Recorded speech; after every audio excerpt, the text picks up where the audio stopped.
Yep. Yo, yo, yo. Oh, dear me, Robert. I like them Christmas lights in the back. Ernie, let me just people look at that. Yo. Those lights was inspired by my good friend Daddy Ernie. I saw Daddy Ernie make a post earlier on today, or was it yesterday? And I don't usually look at his full post, but I stopped and I thought, Yo. Ernie's taking a picture of his street. He's like a child. Ernie was behaving like a 7-year-old. I mean, who takes pictures of the lights on their street going, oh, I think it's Christmas? Bro, so, let me tell you. Because you get excited like that, Ernie, I put some little things up there. Hopefully it will keep you awake through the show. Them little lights there, bro, that compared to what's going on around my area is nothing. If you come around my area, my ends, mate, I'm telling you, it's like a separate generator business and everyone's plugged into it. It's wicked. I think it's you, actually. Up here. So, yeah, so that's really for you, Ernie. That's for you. Right. I hope it keeps you excited. You could stay awake through the show today. All right. Well, what I'm going to do next week, right? I'm going to have something nice for you next week. Yeah. All right. Okay. We'll wait and see. I know you're not that you ain't that technical chap, but yeah. No, but this what I've got for you don't really need to be technical. You just need to put it to plug it in the wall. Well, listen, people. Welcome. Thanks for joining us. It's the Fixture List, another Friday. We've got a few people watching right now. If you're watching the show right now and you are on YouTube, do me a favor, everybody. Ernie, what they got to do?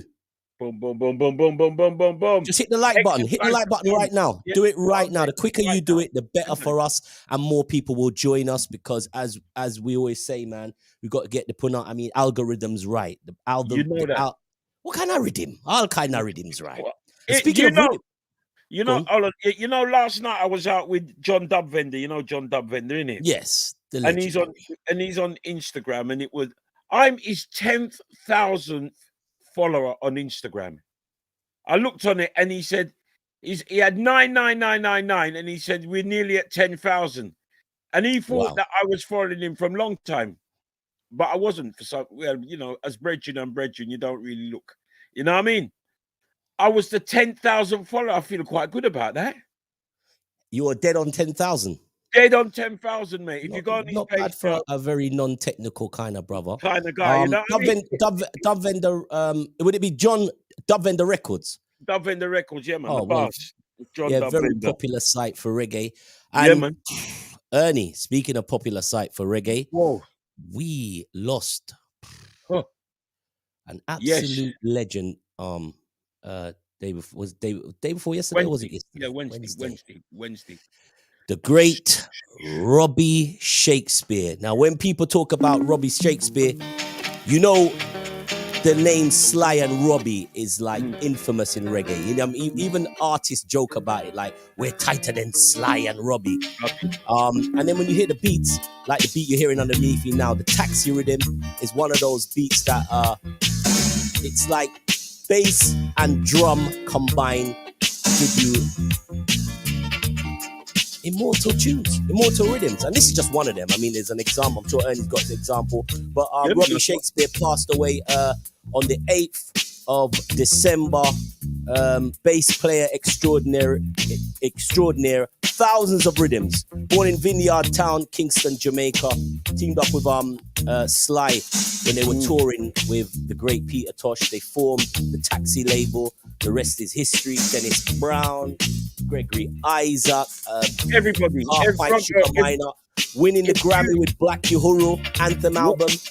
Yep. And working with Mick Jagger, Sinead O'Connor, Pull Up to My Bumper Baby, Grace Jones, Maxi Priest, Shaggy, Nicky the list McLean. goes on. Huge, no, huge no, no, no, no. name, huge loss in reggae. The great Robbie Shakespeare. And I I spoke to want to just Michael drop Rose this. yesterday. I want to just drop And this rhythm here, Robbie. I just yeah, want to drop drop one. this rhythm. You might as well.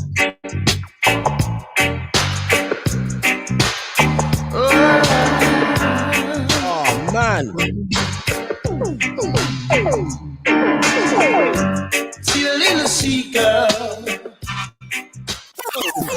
He had a way of just making that bass sing. When Do he you played do the you bass. think? I mean, his kind of whole MO was that he made the bass sing, but his ear was so tuned to listening to American funk, how they used to play, you know, how they use their bass guitar. Obviously different from how we use the bass guitar in reggae, but he took bits from it and just created he just devastating destruction when he played bass on any reggae tune. Yeah, I mean, I was playing last night. I was playing Aini Kamoza, Whirl of Reggae. Yep. And if you want to test your speaker, Cone, you put that on. That on. When you sign on, Yeah. the original sound man, them used to, when they string up. Well, original sound man, I mean, even you as a sound man, when we used to string up, we always used to have a tune that we test the sound. We'd make sure the bass and the middle and the tops is proper. Yeah, Crazy. and that Aini Kamosi comes into that category of tune testers. But so yeah, once again, we tip the hat and send our deepest condolences to the family of Robbie Shakespeare, and obviously Sly Dunbar. Spoke to Michael Rose from Black Uhuru last night, cut up and hurt, because he knows this guy was the backbone to so many great things in reggae music. I don't think we'll ever have another player like that again. Robbie Shakespeare. No, definitely not. Very serious dude as well. Never took no check from nobody. You know I'll what I mean? A story, Ernie. I was trying to get an interview. I was doing an interview with Sly and Robbie, and Bitty McLean came in the room, and I was talking to Bitty for weeks and weeks, saying, months and months, give me an interview, and it was just back and forth. And this interview, so I just gave up. I went, all right, Bitty, all right, I'll catch you another time. And I was doing this interview with Sly and Robbie, and they were sitting in the chair, and Bitty McLean was in the venue, and he peeped his head round the door, and Robbie looked at him and went, come here. Bitty, come here. And Robbie got up off the chair and he pushed him down on the chair and got sit down, interview. And that's how it was done. Big up Bitty McLean. It weren't my fault. I promise you. And serious, brother. Yeah, how you go, Robbo? How's it go, Robbo? What? Weren't me. It wasn't me. So we're in the building, man. People. If you're in the building, smash the like button. If you're on YouTube, please press the share button. It's really good having you guys help promote the show. I mean, we do our best, but it's fueled by you. And if you're in the comments, start dropping your comments from now. I noticed that you dropped one from early Ernie, and it says, wow. Master, what was that about? Wow for what? Where? Was it? You dropped a comment. I saw it earlier on the Facebook page. It just said, wow. Oh, really? He doesn't even know he's writing. You know what? I think that was this is hard, with people. I think that was something to do with a Branty. Why would you drop a comment in the fixture list about Branty? You know you can drop it in different groups. Why are you gonna drop it in the football group? Really? I don't know. Maybe I might. No, it's Master Blaster saying Baltimore. Wow. Yeah, because you just played the beat. Yeah. No, it was you. Trust me. No, man, it weren't. Never mind. It was you. Okay. Don't want to go on like you're Shaggy. It was you. So yeah, drop your comments in the beats. It's a crazy week, Ernie. It's another crazy week. Manchester United proving to be formidable against young boys. Let's not get carried away with the little 1-1, the victory, and then the 1-1.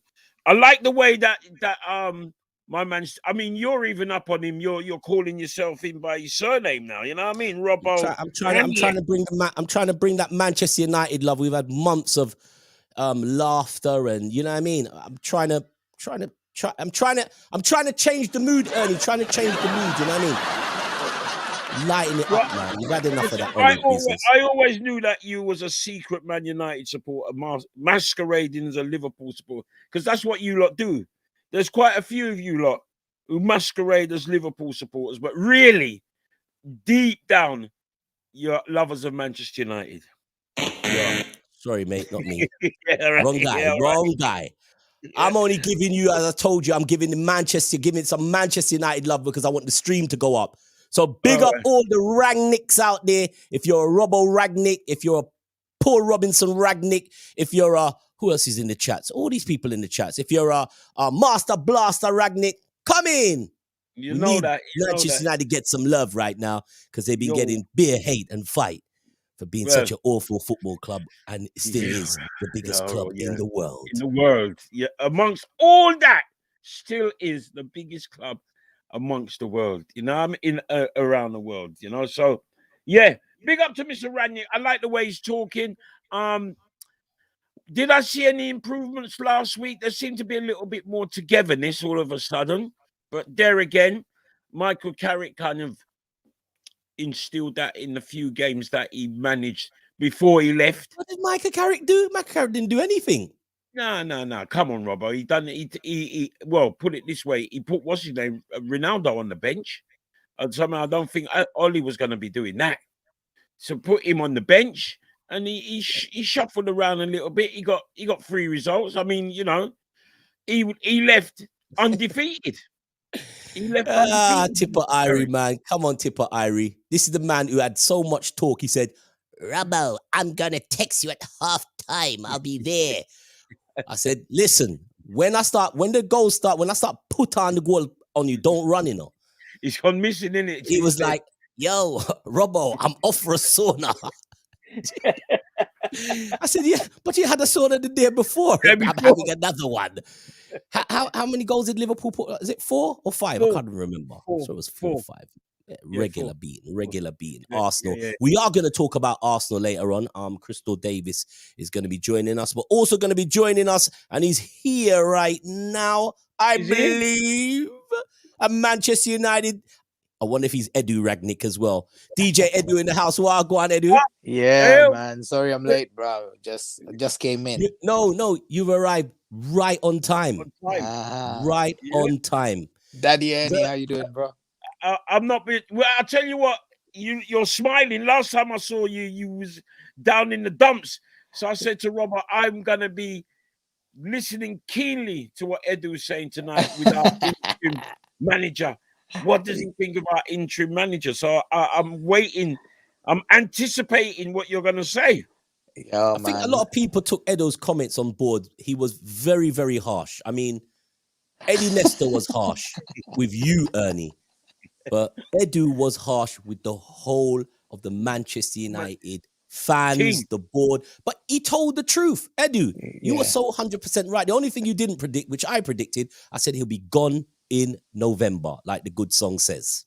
Yeah, man. I still believe if we don't lose to Watford in the way we did, the 4-2, if it was like 2-1, I believe if it was like 4-1 or 4-2 or even 4-3, he stays.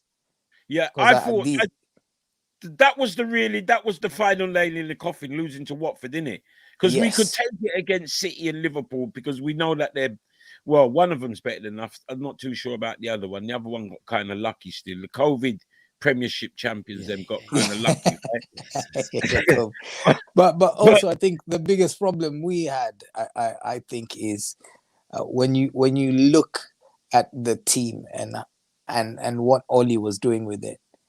I don't know how he survived. He had he broke some of the worst records when he came to Man United. You know, the worst defeats, the worst points tally, the least in, I mean, there's so many. Somebody put it up on Twitter. There was at least 50 records he broke for the worst in something since he's been. Yes, they were on to, I'll swear down, I'll try and find them before we leave. It was really embarrassing. You know why I thought he was going to be gone in November? Because I said them fixtures they were just too hardcore. You had on I think the last day of November, you had Chelsea, and I was certain being beaten by Liverpool, City, and Chelsea would have been it. I didn't tell Ernie that was my formula, but I knew that last game in November was going to be the harshest game. And funny enough, you lot came out, you got rid of him, the players got up, and you got that 1-1 draw. But I thought that was going to be the game. So I was dead certain he was going to be gone in November. Yeah, I mean, Well, I think we've been toxic. We've never been this toxic before. I think this has been the most toxic it's ever been, because you reckon it? Hey, Edu, you remember the guy, that Robert Knighton guy? We was kind of toxic. That Robert Knighton who run on the pitch. He wanted to buy the club for 10 million. He run on the pitch, something up the ball. We was toxic then, bro. Yeah, Nah, but it wasn't that bad. It wasn't that bad. I think this was toxic. Ferguson. Yeah. In Ferguson's first year was moving into that toxic era, but then obviously you saved yourself and won a cup, and then went on to win the league. Football fans forget quickly. Yeah, I think that was probably. I think, to be fair, so many trophies under your belt. I don't think Manchester United has suffered. I think Ed was right. I think you suffered your harshest time under Ole. Yeah, 100%. I think especially with no plan. I mean, we backed the manager. I mean, he got the money. We bought all the wrong players. You can see the scouting system was wrong, because all the players we were going for, no one else was going for them. Yeah, but were we going for it, or was it paper talk? Because the paper as a way of pushing on players at the clubs, especially Manchester United. A player only has to say something like, he ain't got to say that I want a transfer. He just and Manchester United, but he's going Manchester United. You know what I mean? Yeah. So was it really the scouting system or the paper, the newspapers, the press? There's a bit of both, because the media also is dodgy in that sense. But I think when you look at the Manchester United players, it's almost like when they were buying these players, they were buying popularity. It was like a popularity contest. It's almost like we're trying to beef up our social media and the Manchester United hype to be able to sell shirts, do well at the stock exchange and things like that. It's not for footballing reasons, because if you look at the signings, no disrespect, like for example Ronaldo. I think Robbo don't like us. He's sabotaging us. Yeah, I know like Ronaldo. Take out all Ronaldo. the Liverpool man, them Robbo.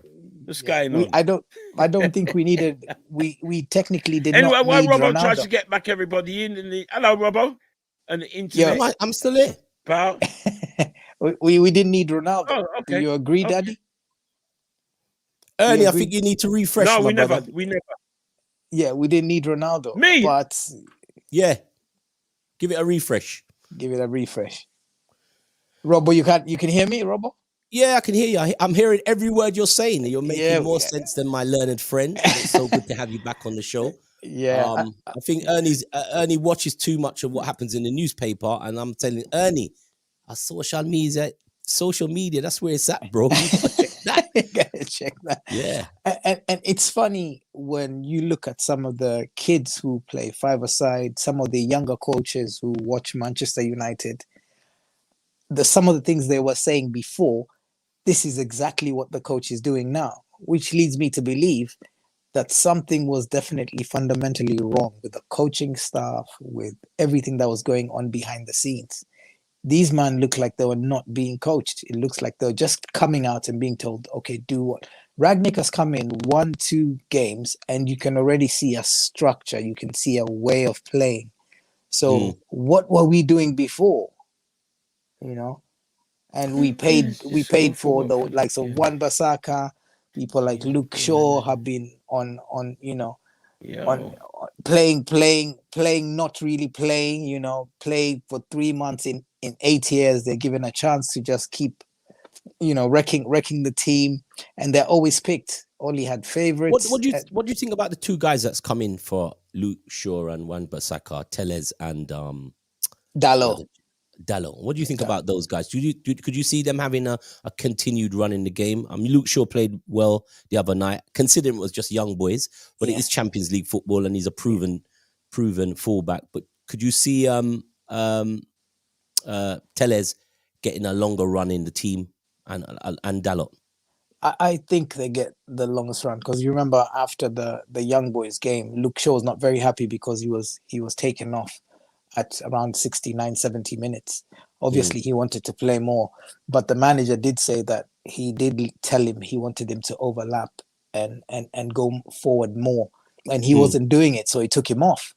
But you see, Luke Shaw has had a really easy ride because, I mean, he's half fit. Ollie was playing him, and regardless of whether he performs well or not, this manager, if you watch his teams, like when he was doing stuff before, he was coaching before, he has a style of coaching. His style is high press and wing backs. Luke Shaw doesn't like going up and down. Man's getting photographed in Burger King, and you know, it's he has to ease up on the burgers and the pudding. He looks like he does favor a Whopper. He look like he does. And for me, for me, I know, like you take your job seriously. I mean, if my job is to be a professional footballer, there are those who are talented. I know there are those people who are totally talented, who, like Ronaldinho. I mean, he was fat, big belly, but the man will kick ball, will play ball like crazy. But there's some people who really are not as talented, and they need to work hard to maintain their fitness, their ball control, to get their game up. And I think Luke Shaw is in the latter. He's one of those guys who needs to work hard. But when a man is coming in overweight, and this is your life, bread and butter, I think, that's why I was going at the structure, because you find I'm worried for young players like our gunman Greenwood. I mean, he's got so much potential, but when you're awarding these youngsters 20 to 40 grand a week, this guy's a millionaire before he's even earned the right to be a proper footballer. Where's the hunger? And I fear it might be a Ross Barkley again. Those things. I hear that conversation come up, but how I counter that in some ways, I think some of these footballers if basically they come cocooned from the age of 6, 7 when they get drafted into a football club, and they don't really have any real reason to be overspending and living it all too lavish. They are cocoons. I think I don't necessarily think that money is the desire is one thing, 100%. But if you're I don't always believe that young players and money is a correlation to them having produced bad form. I think it's more a mind thing. I don't always think it's money, because if you had money from your 7, 8, you've always been looked after, you've been dropped to football, you've been mollycoddled, you've had kits, you've had new trainers, you've had the latest predators, and you're kind of in that world anyway. You're kind of cocooned from the real life hardship, so you wouldn't know what it's about. So I don't know if it's that, but I do agree desire has to play a big part. But I just think some of those young players will probably need a little bit more mental help, a little bit more mental edge. I think it's a mental thing more than a money thing, but who knows? Because we all can talk about Dele Alli, can't we? So yeah, there you go. Sad story. Looks like it's brewing.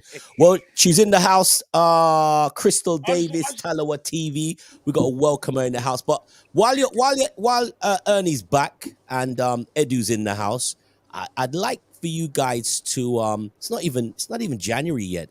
It's not even a silly season, and this happened or came up on social media today from Ernie's favorite player. Ernie's favorite player is Hageland, but this was Erling Haaland. His agent Riola. We don't know what to call him. He just makes it up as he goes along. Erling Haaland will take the next step. Bayern, Real, Barcelona, Man City. These are big clubs he can join. Man City has won 5 times the Premier League, significantly more than Manchester United. When we moved to Dortmund, we knew that the steps it was all about the next step, basically, he's saying. But Manchester United is not on the cards. Ernie. Yeah, well, he can say what he wants. He can say what he wants. Why do I know you're going to say that? Aguilar wants to come. If Aguilar wants to come Manchester United, Ronaldo or whatever his name can talk as much as he wants. He's coming. You know what I mean? But if he don't come and nothing, because we got Greenwood, we got Rashford. You know what I mean? Those young players. But he's your Ballon d'Or player, isn't he? You don't want your Ballon d'Or guy? No, but he might be prolific now. But Robbo, and I know, and Crystal knows and Edu knows, when you come to the Premiership, right, it's different things going on. When they're in Germany and Spain and it's the sun's on their back, give them a cold night up at Burnley or Newcastle. Newcastle. Man ain't got no I'm shirt sure on, there's it's cold nights. freezing Wait, cold. Ernie, I'm sure there's cold nights in Spain. I went to Spain in the cold. I went to Madrid and it was freezing. Yeah, but not like Newcastle or Burnley. Yeah, it's just, You know what I mean? a little Not bit like cold. them places. It might have been a little bit colder. And he's in Germany. It gets pretty cold in Germany. Nah, what? Where Bayern Munich is, it don't get cold like a Burnley night or a Newcastle night or you know, several clubs in the, even Can somebody check? Liverpool. Can somebody check the Liverpool temperature pretty right now in? Can somebody check the temperature right now in Dortmund and in Munich, please? Ernie reckons it doesn't get as cold as England. Nah, God. nah. Crystal. Right? So if he wants to come, Yes. he's gonna come. You know what I mean? So Crystal. would it be cold weather? Why Haaland doesn't want to come or won't make it at Man United? Oh, that's a really good question. But before we even answer that, based on what Manchester United have experienced, or Manchester United fans have experienced with Raiola and Paul Pogba, do they want to see another one of his product come through the door? I think that's one thing that Manchester United fans needs to ask themselves, because they've seen the mind games back and forth with Paul Pogba, especially when he goes away on international duty. Although I don't support Manchester United and I love to see them suffer, even me as an Arsenal fan, that sometimes I'm like, just keep your mouth shut. And for you to entertain the idea of playing for another club when you arguably play for the biggest club in the world, sometimes it's just really distasteful. So do you really want to have another product like that coming through the door? Not saying that Erling's going to be like talent? that, but What if he's a talented guy?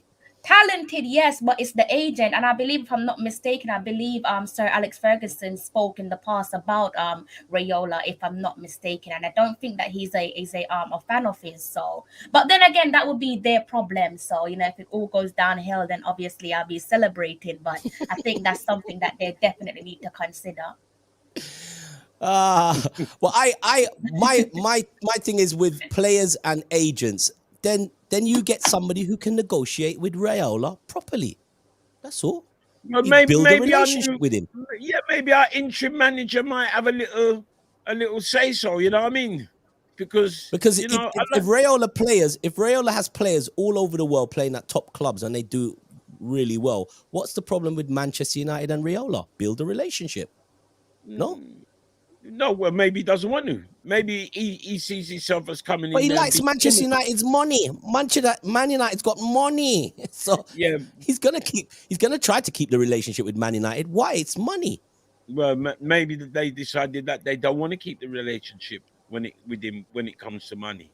Yeah. Well, Yeah, let's see it's what a happens. dangerous one though, Robbo, as well. And it's one, again, although I don't support them, it's one that I hope they don't bite. I hope it's something that they don't follow through with in terms of extending Paul Pogba's contract, because if they do extend it, correct me if I'm not mistaken, he would be the highest paid player at the club and possibly in the Premier League as well. And I think that's a dangerous precedent to set, because what do you do when you have the likes of Mason Greenwood, who's approaching his form and then wants to extend his contract? If you're looking to give Paul Pogba 400,000+ per week, when it comes to negotiating for Mason Greenwood or your Marcus Rashford, how much are you going to give them? So in maybe a decade's time, I know it's probably over-exaggerated, but Manchester United put themselves at risk of becoming the Barcelona, where you don't manage your expenses carefully, and then before you know it, you find yourself in hot water. So they have plenty to think about. Well, speaking of being the highest player in the league, and as you said, shouts to Master Blaster, shouts going out to Necessary Mayhem. Since you talk so eloquently well about Manchester United's situation of not bunning themselves, it is the title of our cover today. Well, can you answer this, Crystal? Which way will it go? Because that to me tells me there's a club in North London that's not handling their paperwork very well. He is the second highest paid player in the Premier League. Uber. And Uber doesn't know where his next pickup's going to be. It looks like Arteta's showing him where that next pickup's going to be. And you're talking about expectation. What about Arsenal's? I mean, I don't want to do the whatabouteries, but what about Arsenal? That's the reason why I can speak it's basically about all lived experience, me and my suffering with my own club. 2.0. All the nonsense that they go through, particularly around age players. Obviously, Paul Pogba isn't an age player, but I'm never a fan of the player and the agent having their way. Like, the club should never be bullied by no player and no agent, particularly not in this day and age, because like I said, it's a dangerous precedent to set. In terms of Aubameyang and Arsenal and Arteta, I have no idea what's going on there. I'm completely lost for words. Like I said to a couple of my friends a couple of days ago, if he can't finish his chances, which are basic tap-ins, what can you finish? I think we spoke about this on last week's show. Probably his dinner. 2 seasons ago, Aubameyang was in the same category as Sadio Mane and Mohamed Salah in terms of chasing down the Premier League Golden Boot. Now he is miles away. They're doing a marathon and they're lapping him. They've gone past him a dozen times and he's barely moving. So bearing in mind that he is the highest paid player at the club, and that would also essentially make him one of the highest paid players in the Premier League. At the moment, it just seems like it's a complete waste. No disrespect to him as a person, how much money is he being? I believe he's on like 300k. Those are the figures that I've seen. So he's on more money than Ronaldo. No, man, Ronaldo's on about 425. Yeah, 425. Yeah. Oh, so he's the third. That's not too bad, Crystal. He's only the third. I mean, number-wise, numbers don't lie. You need to back your check. When you're negotiating and you're asking for certain money, you have to go out there and back your check. You know, and at the moment he's not even doing the bare minimum, and people make excuses for him saying the system isn't right. I do understand that, but what about clear and obvious chances? It's like I said, simple tap-ins. Well, don't you think that has a lot to do with confidence, the confidence of a player? His confidence definitely been rocked. He was sent packing by Arteta. He was left at home, or was he? I think it was in the ground.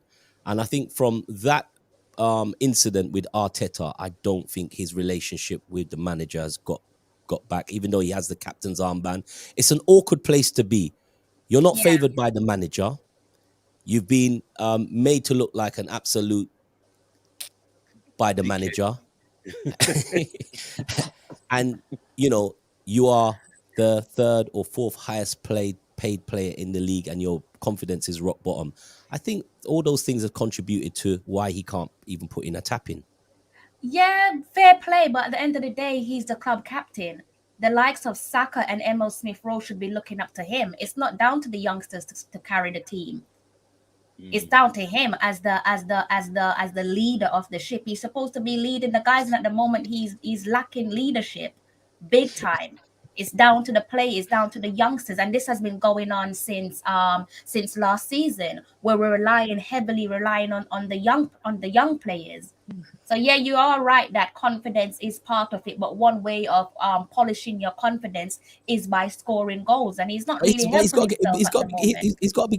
They got to get him off the bench and play him on the pitch. He's been played though, Robbo. He's been played to the point where fans are saying that Mikel Arteta needs to drop him. And when he was dropped, I believe it was for the Everton game. I think that came as a surprise, maybe a pleasant surprise for the majority of Arsenal fans, because even people who are extremely patient with Aubameyang has had enough. It's not good enough. Well, people, watch this space. More news. Ins come. Uber. Catch it on your app. The Uber app. Yeah. It look like he's saying to him, do you know where the front door is? Do you know where the gates are? Oh, yes. So quick one, Crystal. So when is it time to pull the plug on this manager? Because other clubs have done the same and they've had a turn of results, but he's managed to survive. And I mean, I feel sorry for the front line. I mean, I was watching you guys play the other day, And I was thinking probably a 4-4-2. Was it the game against Everton? Are you talking about that game? Yeah, I think a 4-4-2 could probably work for you, and then he Yeah. drops back into the wing, and you have Laka up top.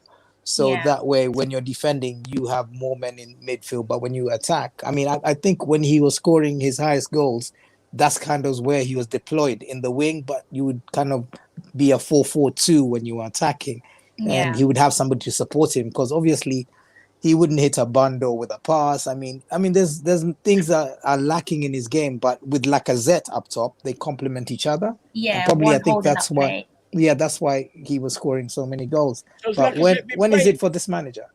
When is it time for this manager? It's an excellent question, because again, you look at the likes of Tottenham, for example, a club, I should say, who's showing some sort of ambition. They realized from very early on that this isn't going to work out. What do we need to do? We need to sack the manager, and they've gone for a proven manager.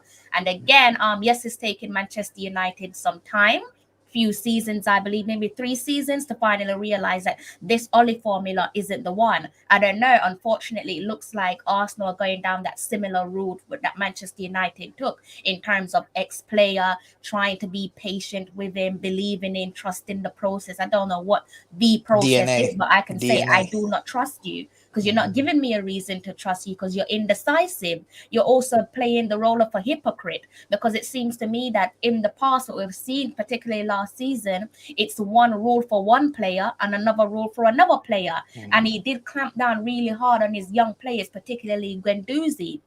Yes, what Guendouzi said on the pitch against Brighton, it was distasteful. But if we're looking at football as a whole, his comments about paraphrasing him being paid more than the player that he was going back and forth with, it's a distasteful comment to make. But that's when you look at comments that has been said between players and fans and so on, that is the least. That's actually probably quite pleasant.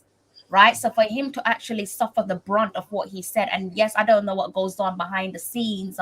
Maybe there's more to the story that I'm not aware of, but visibly, for what we're seeing, or for what I'm seeing, is one rule for one, another rule for another. I don't know if that's changed this season, but the whole thing of giving players chance after chance after chance when they clearly don't deserve it, it's just obviously is there for everyone to see. So personally, I would have just told him that, yeah, enough is enough. Thank you for your service. Let's try something new. But Arsenal are a bit like JFF, the Jamaica Football Federation.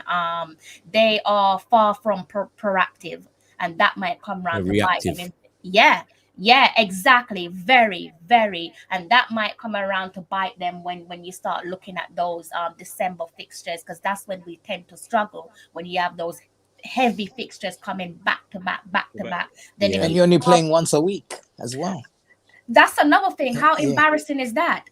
That speaks volumes. Let's talk about your fixtures. You have after Southampton's game, the game with Southampton, you have West Ham, you have Leeds, you have Sunderland in the cup. You come back, you play Norwich 26, Wolves on the 28th, and then lots of the teams are around you. And just to top it off like brandy sauce on a nice Christmas cake, on January the 1st, you face Manchester City. I think Arteta is in trouble. That could easily be his nail in his coffin, if he's got one, because he seemed to be like a cat, must have 9 lives plus added tax, because I don't know what they're waiting on to give him his marching orders. But yeah, it does seem problematic at the moment, and this is why I never understood why people was getting carried away with the little brief honeymoon period of going a couple games unbeaten. So what? Look at where you were then, and you're supposed to be keeping your eye on May. You're so far away. You can't even see May because there's a bend around the corner. I'm pretty sure you can't see around the corner, but you're just getting carried away and hyping up yourself, and then slowly but surely you get slapped in the face and you've been made to eat humble pies. But how many times have we been made to eat humble pies? Kristen, you got a cup final. You have got a cup final. I was grateful for the cup final. You got a cup final. You've got Tottenham on the 16th of January. So again, happy days. About the FA Cup. Happy days. Tottenham, you could beat Tottenham. Your season's back. That's all you got to do. Yeah. Twice a year, twice a season, beat I Tottenham, could not and care it's less about happy Tottenham, days. on you know, track. no Crucial Robbie will disrespect be to your dancing, troops. It's just, you know, You could see. unbelievable. But these run of games are really tough. But I think I'm facing Pep again January the 1st with those tricky games. We did mention that Wolves was going to make a pickup. I think we all said that a few weeks ago. Watch out for Wolves, and they proved to be a real hard nut to crack. Arts Liverpool huffed and puffed, and last minute King Origi blew the door down. But that was a struggle for Liverpool. Yeah, Crazy game last week. Yeah. Well, yes. Well, I mean, what do you think of how do you like the way that our new interim manager's talking, Edu? Oh, Does man. he instill you with confidence? Let's not forget he's a professor of football. Okay. Yeah. His No. dissertation. He's a scientist. Yeah. So I think, funnily enough, I was telling Robo, I mean, he's saying exactly the same things that coaches that I know, footballers, people who play Sunday league, people who play five-a-side have been saying about this team. There is a system now, so at least when we buy players, we'll buy players who suit that system. And it's looking like some of the favourites are not going to be getting match time.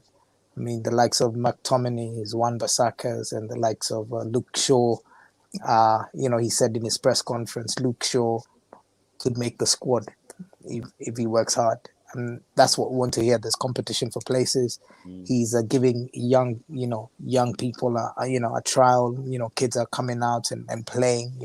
I know it's a big transition from playing boys football to men's football, but he's really giving it a try.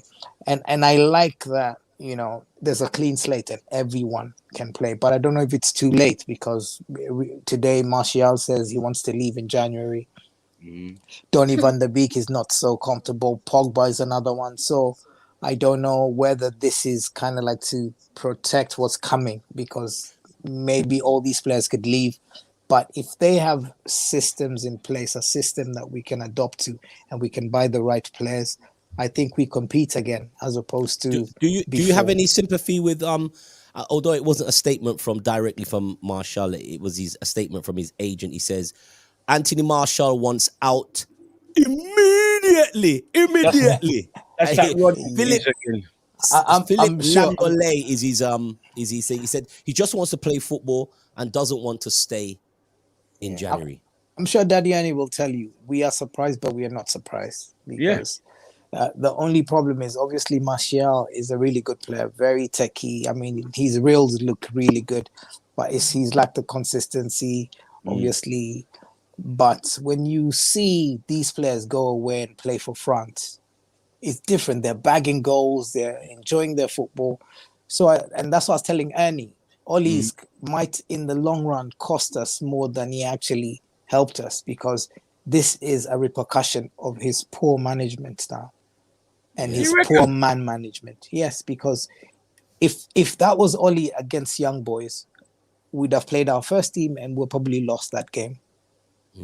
Damage would have done. And then you find that our biggest players are all tired or injured, and they're being played injured because he has his favorites. He knows these ones will play out of their skins for him.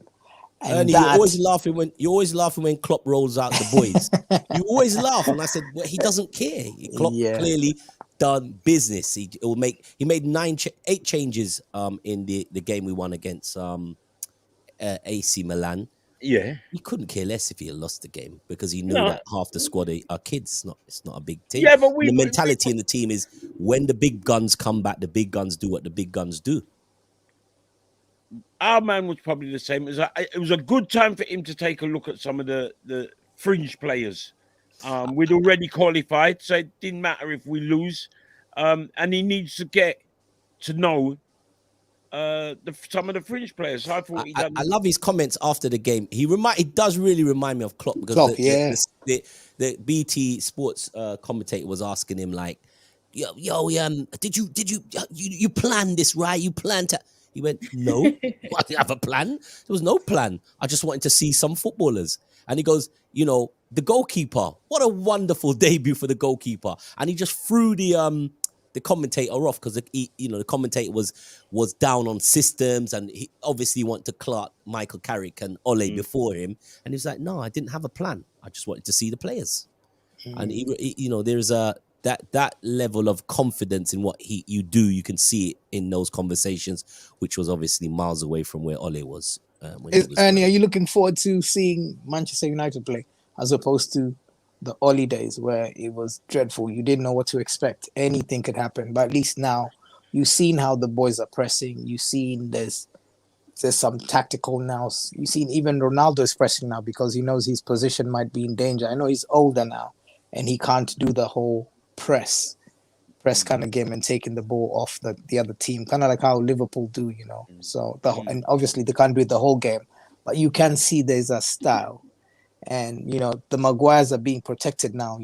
That's because I look at Liverpool, for example. Trent is not the best defensively, but Klopp has them in such a system that you wouldn't see his weaknesses, and good systems, I think, hide some of the problems that your players have, and I think we have that problem. But if this system can kind of like help us be able to push forward, I'm all for it. And we're saying with Oli, back the manager. I'm backing this manager.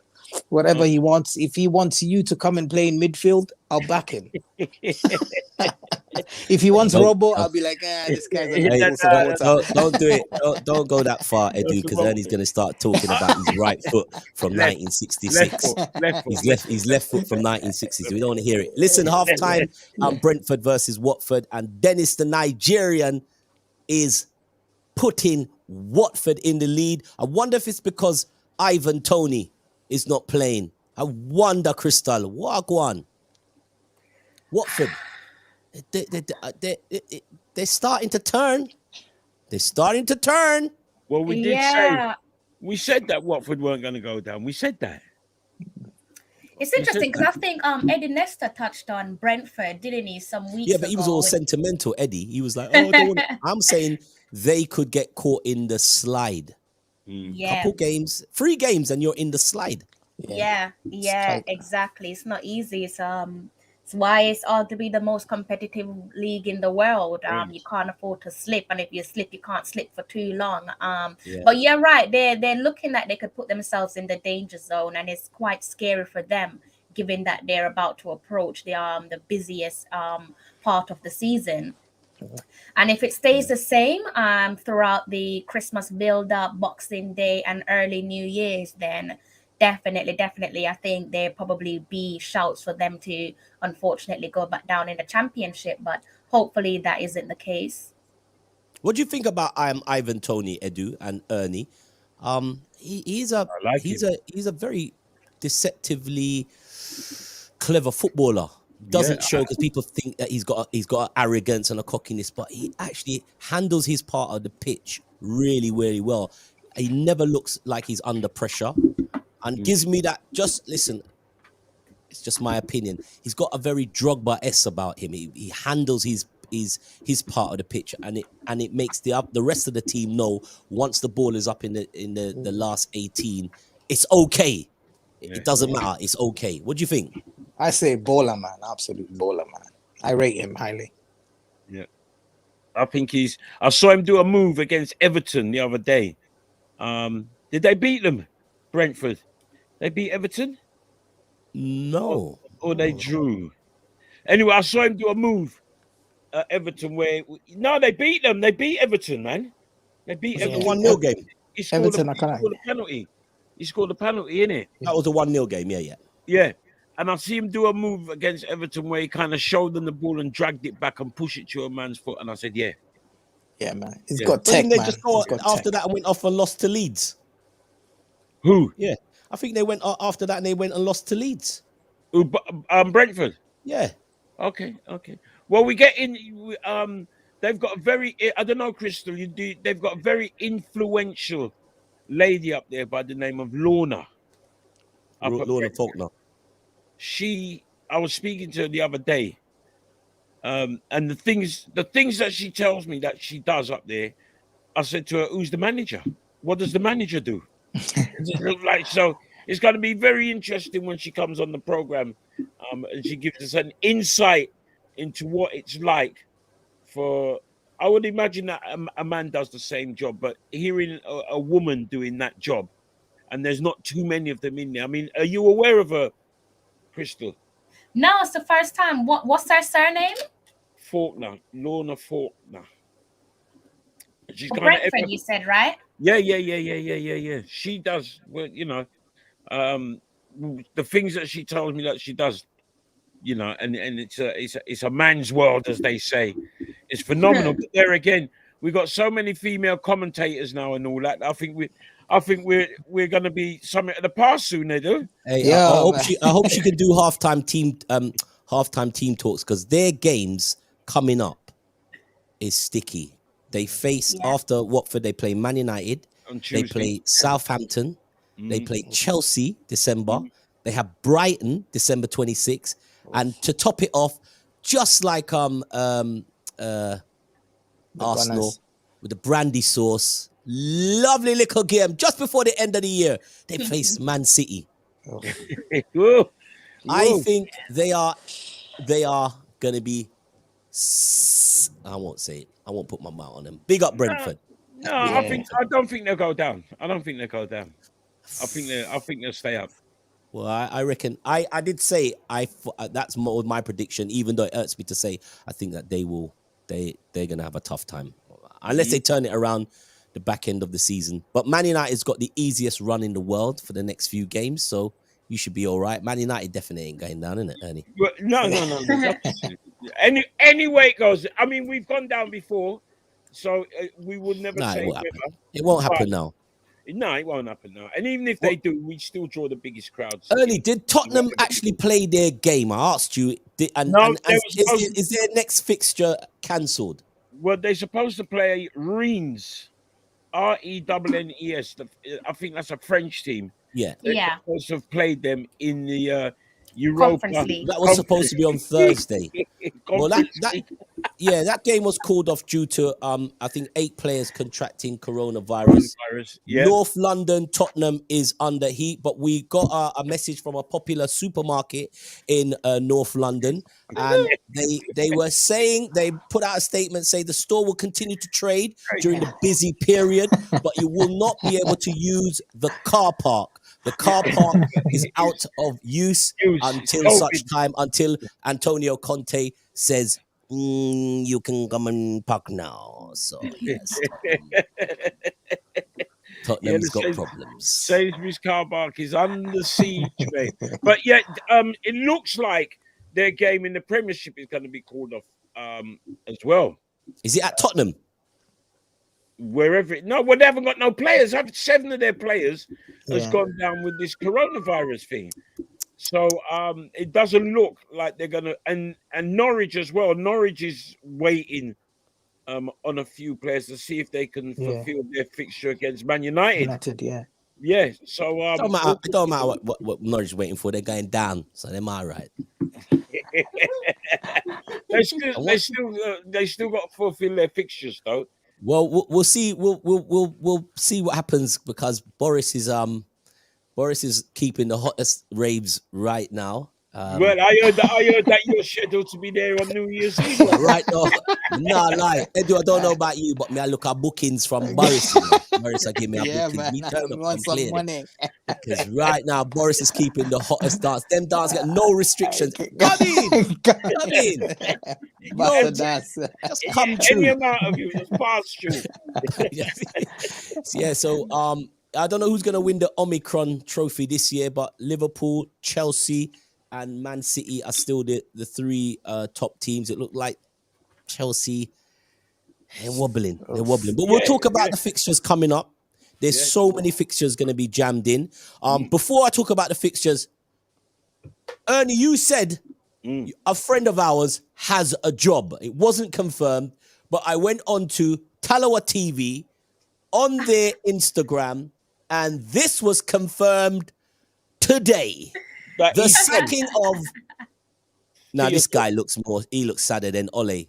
Explain, Crystal. Wagwan for Jamaica. Wagwan. First of all, thank you for giving me a plug there with my Well, product. I missed it last week. I missed plugging you last week. No, thank you. I appreciate it. So yeah, this has actually been That in was the a scary post, though. That's a scary post. Yeah, that's the reason why I went Robo, for be that one. It right don't back. look Sorry, too guys. Be clean. right back. Yeah, go on. Yeah, so this has been in the pipeline for a few weeks. Literally, like whilst I was in Jamaica, news broke that Tapper had been fired, but there was still a few denial going around saying, you know, that no, the federation haven't fired Tapper. It's just a rumor and so on. And then, like you said, yesterday they made it crystal clear that he has been relieved of his duties. Paul Hall will be coming in to take over as interim manager for the duration of our World Cup qualifying campaign. Ernie told me to put a bet. I heard that Ricky Hill got it. I heard that Ricky Hill was gonna be manager. Yeah, that Ricky was this exactly, and that was some weeks ago. Ricky Hill's name was mentioned some weeks ago, and then he came out on social media and he denied it. Just said he doesn't know where that rumor started, but he definitely won't be the next coach for the Reggae Boys. Reggae Boys. Okay. Yeah. So is the situation it's mathematically possible? Yeah, we still have 6 games remaining. Still quite tight, but it is mathematically possible. So hopefully, if Paul Hall can get us through those next 6 run of games, healthy winning streak, then yeah, he'd also be the Paul man. Hall, he played in the Premiership, right? He played in the in English football, right? Paul I Hall. think it was for what's the name of that club again? Let me go back and look at his the club that he played for. Bear with me. Paul Hall. Yeah. Did he play for Portsmouth? Portsmouth, yeah, it's Portsmouth. Yes. Portsmouth, yeah. He played a good while there. He wasn't a bad little midfield player. He will be the one to take us to the World Cup. Well, if we qualify for the World Cup. Crystal, come on, Crystal. Listen, Ernie, we love the island. Crystal, you know that we love the island, but sometimes we just have to hold up our hands and say, "Yeah, we ain't gonna make it." No, because I see you. Yeah. Shouts to Michael Williams. Yeah, the Tottenham game has been postponed. Can somebody still find out the temperature of Dortmund and Berlin? Because Ernie thinks those places here ain't as cold as over here. You know what I mean? Somebody find out, please. Yeah, sorry. Continue, Crystal. So yeah, that's where we're standing with Mr. Paul Hall. Yeah, he's the man leading the ship at the moment, and maybe if Ernie, if they qualify, maybe he'll be there leading the charge at the World Cup as well. Ernie, if Jamaica went to the World Cup, would you go to? Because I noticed there's a few of your snobby friends are saying they're not going to the World Cup because of the human rights record. Would you go to the World Cup if Jamaica got to the World Cup final? What, Qatar? Yeah. No, it's too hot for me, Robbo. The place is too hot. There's heat, and there's gonna eat. That's why I know that the England players are got dead by the time the main door open. Ernie, you think this? Here's a man who thinks football revolves around the temperature. Yeah, all right, guy, Qatar, it's too hot. I'm not going to Germany. It's not that cold. It ain't that cold. Ernie, you got to stop this, man. Just put the temperature gauge away. Michael Williams also said, I heard. I don't know where you're hearing it from, Michael. We need receipts. I heard 30% of the players in the Premier League are vaccinated. Only 30%. So what happened to the 70%? Are they unvaccinated? And what proof have you got? Yeah. They can show their vaccine cards like some people here can show their vaccine cards. Not a printed one that they got from somebody from South Harrow. For free, 300 quid. Real one. Yeah, man. Yeah, but you've had yours, Robbo, because you've been promised a gig down in Downing Street, so you just fly out and get. You don't need nothing for Downing Street. You just just rock up. Come in. Yeah, but you got to navigate your way there. Once you get to the gates, then it's all free, isn't it? You just roll in. You know what I mean? Yeah, you have to get through them gates, man. You have to get through them gates. Once you get through them gates, nobody knows who the hell was in those gates or what happened. Still 1-0 to Watford. All right, tomorrow's fixtures. Let's just look at a few games, few interesting games.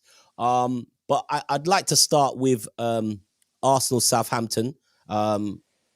Arsenal could be, as we talked about, facing a very difficult period. It could start with Southampton, a team that's given you problems over the years, but it's a home fixture. It's in North London, not in Sainsbury's. What do you guys reckon with the score in that fixture? Tomorrow.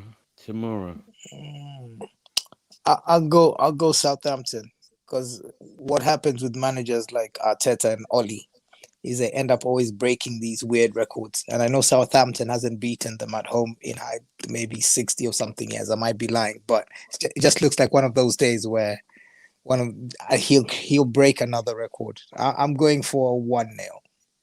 Southampton away win. 1-0, because they're playing well. They're playing well. They're pressing like you. They've got the same philosophy as Yeah, they got a Ralph at the wheel. They got a Ralph Yeah. at the wheel. They got another Ralph is at the wheel. So we never know. I reckon that game could be a hard fought 2-1 to Arsenal. Yeah, I'm kind of looking at that. Is Lacazette injured? What's the story with Lacazette? Lacazette's just not rated. That's all it is with Lacazette, and it's been like that. Not by me, just by the club, clearly.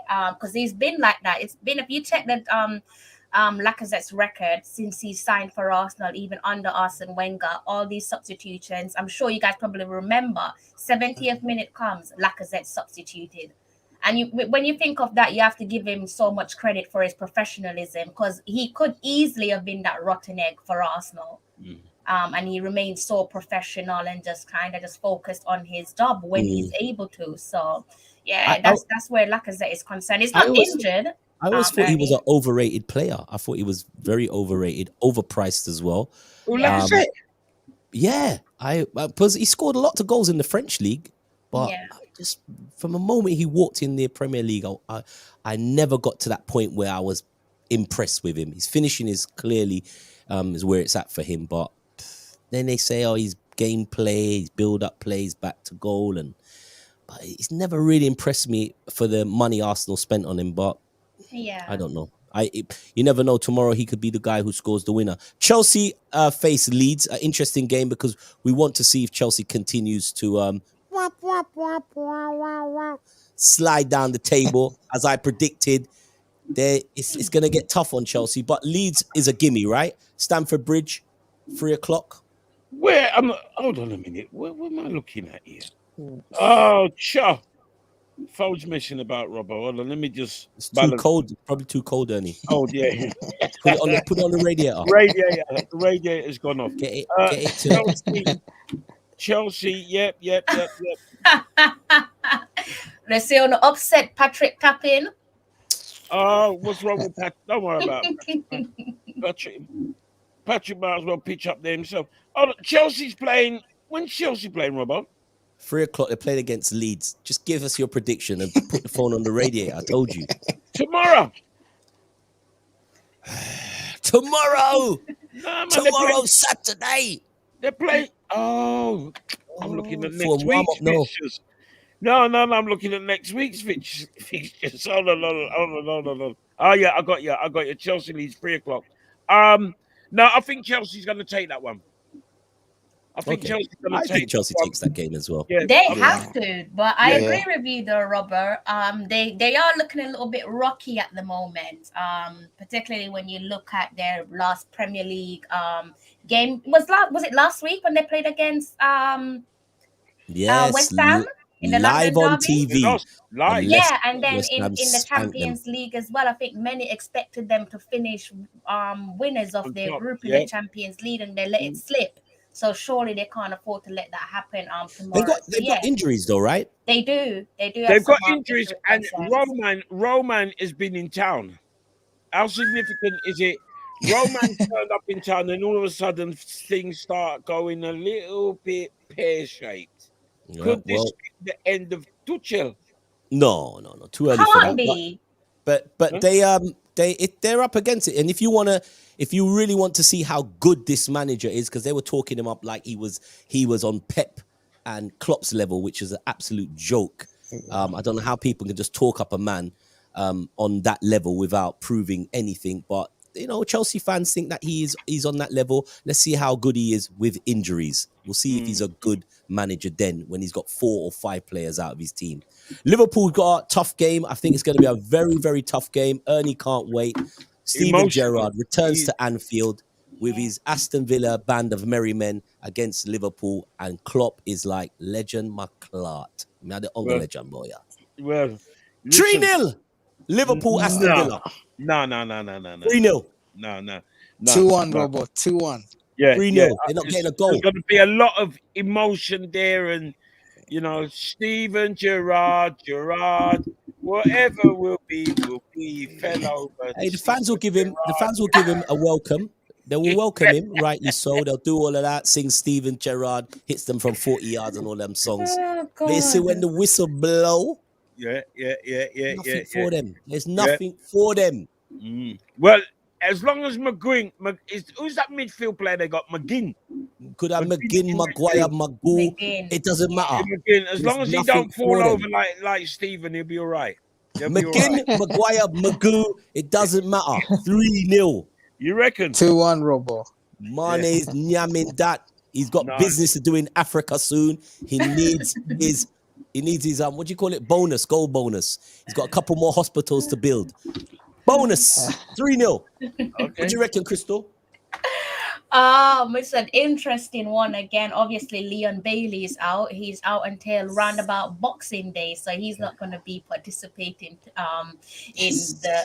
in the game, which is unfortunate. I guess that's a big plus for Liverpool, but yeah, I don't see it being a happy homecoming for Steven Gerrard. So I think Liverpool will steal a win, because they need to start creating a wide gap as possible, because obviously they have the likes of Manchester City breathing down their neck, and then before you know it, Chelsea might slip off, but then you might have someone like West Ham or possibly Manchester United if they hit the ground running as well. So they need to start creating that gap.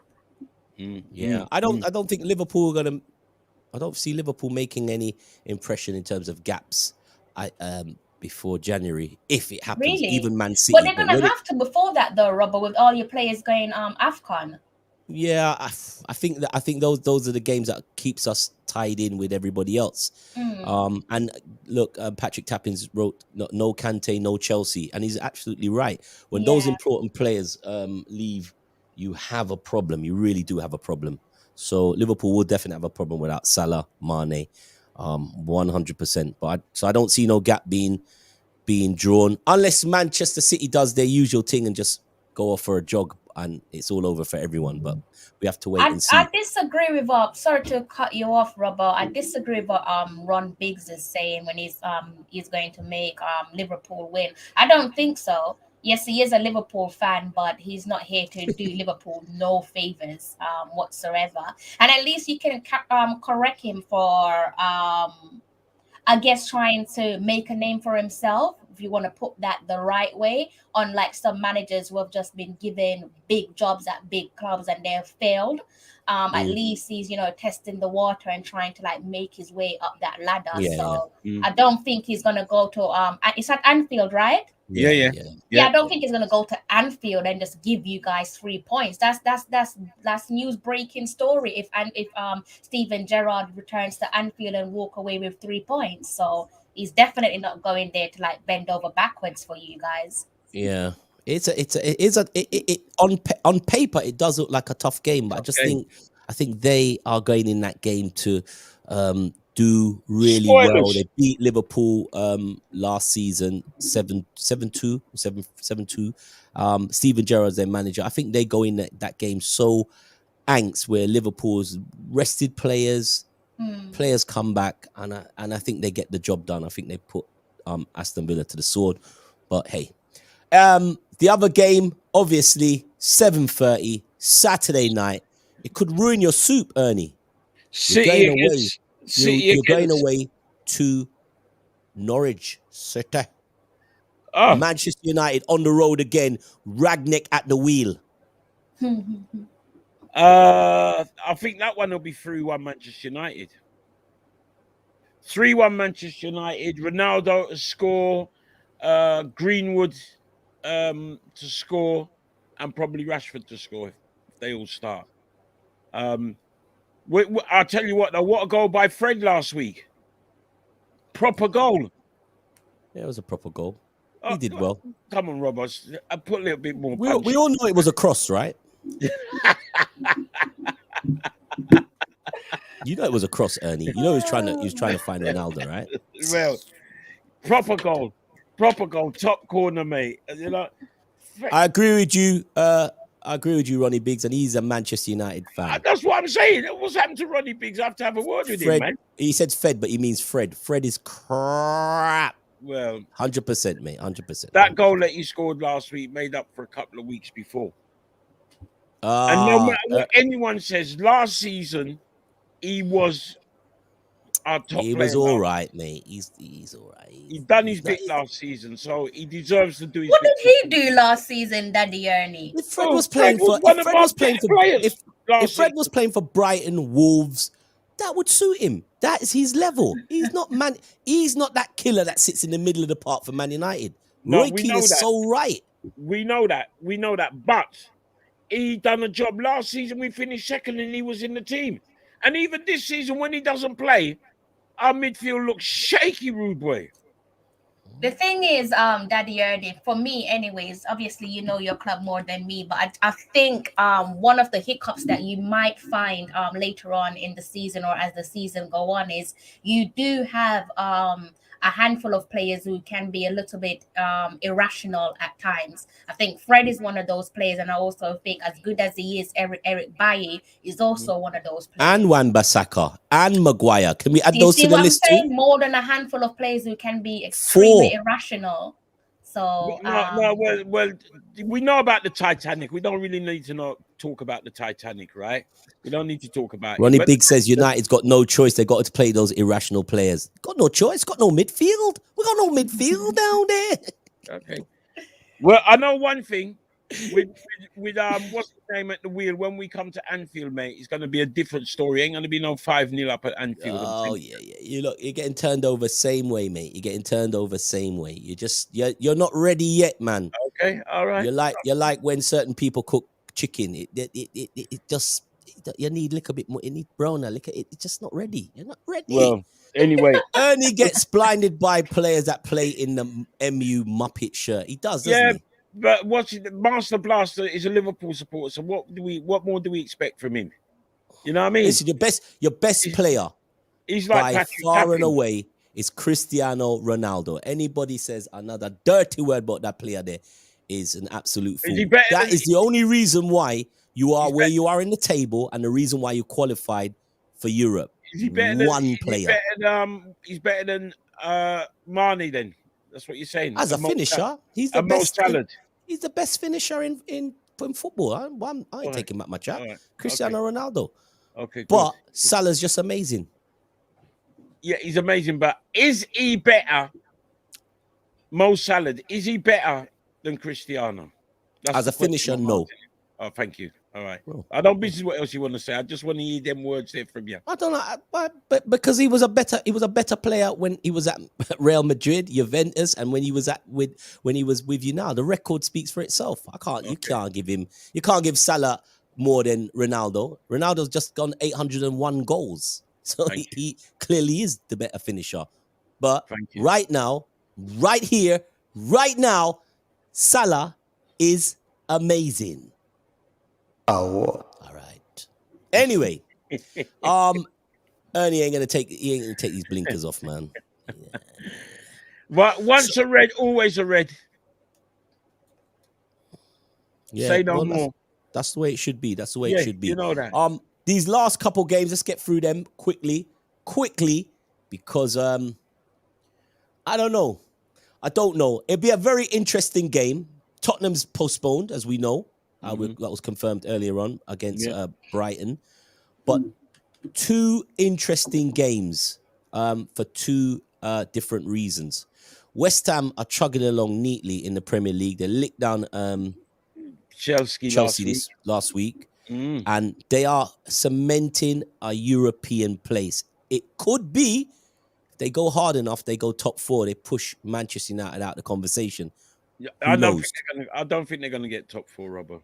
No, I'm saying, but they're looking really good. They're looking really, really good. Antonio ain't scoring bags of goals, so But he's that making conversation goals, about though, isn't he? Antonio, when Antonio's done, West Ham's done, they're proving to be holding their place in the league. Mhm. But they go away 2:00 on Sunday against Burnley. If they kick down Burnley, people believe it. West Ham is here.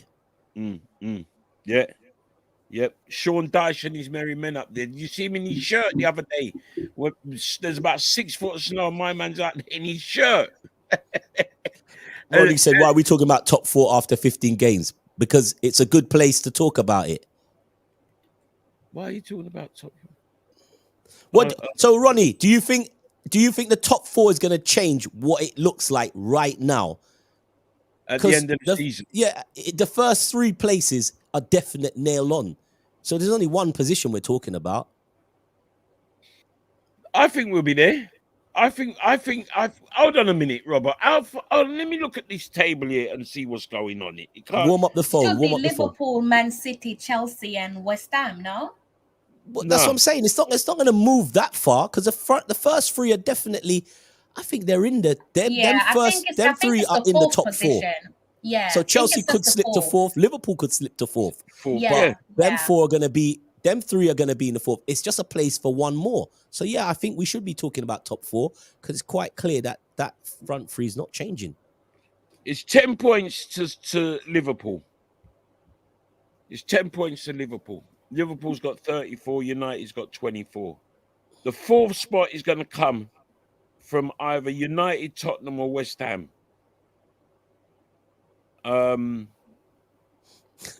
Patrick Tappan said West Ham and Europe are 2 things that shouldn't go together. They don't go together, but they're going together very well. You're going, yeah. More than what Tottenham can say in the Conference League. The Conference League. What's his name? My boy up at Leicester. What's his name? What's the manager at Leicester name? Brendan Rodgers. He said he doesn't even know what the Conference League is about. Yeah. So the other interesting game, I think that's a I think Burnley, West Ham. I would like to see West Ham win that game, and it keeps Manchester United away from the Champions League. But I would like to see West Ham win that game. I don't know. Burnley, they're at the bottom of the table, but I think West Ham do very well away. I think West Ham beats them. I think so.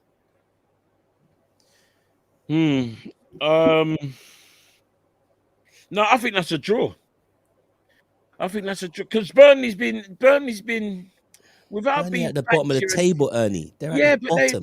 They still put up. I mean, some of them games really and truly they should have won. They ain't put up nothing. This is not the Burnley of seasons before. Burnley. What you think Burnley's going to go down? Burnley has been that yo-yo team. It reminds me of Swansea when Swansea was just bouncing around and then faced the inevitable drop. That's how I see Burnley. I don't know if they go down, but they're 6 points. They're on a no hope situation, mate. Because Southampton, Watford, Leeds are above them. Yeah. But I don't think they're playing better football. They got 2 games in hand over Watford. Yeah, not Southampton or Leeds or Crystal Palace, and I don't think they're better than those teams this year. I think Southampton are a better playing football team. Crystal Palace is definitely a better football team, and Leeds is a better playing football team. I don't know. I think it's the end for Dyche, mate, and good riddance too. Anyway, the last game I'd like for you guys to look at is it could be another shame and sorrow, but it could be on a bounce. Crystal Palace versus Everton. Everton took Arsenal to the cleaners at Goodison Park. They went after 27 minutes. Some of the fans went and did a protest, and Rafa stood on the bench and went, I don't care. I'm going to win. I'm going to beat the other Spanish guy. And he conked Arteta. 2-1. Well, Probably should have been more, for being honest. Luckily VAR was in full effect. I think it was the right call by VAR, but that's besides the point. The point is the They should have scoreline. given the striker the advantage though, slightly. Yeah, the scoreline could have been horrific for It could have Arsenal. been So 3-1 or 4-1. exactly. So for once, VAR came to their rescue. But yeah, that was an entertaining game, and I definitely think Everton deserved their victory. Particularly when Arteta is trying to time waste with there's 60 minutes on the clock. We've just played 1 hour of football, and you are telling your players to time waste. Who does that? Has anybody seen 80th Thomas minute, Partey? yes. Has anybody seen Thomas Partey? I have no idea. I think Why he's they still don't at want to Downing talk about Street. them, because it's like Yeah, they I just was going to upset say my that soul. wasn't that him waving in the window at Downing Street. Yeah, Yeah, Partey weird. was at Downing Street at Partey.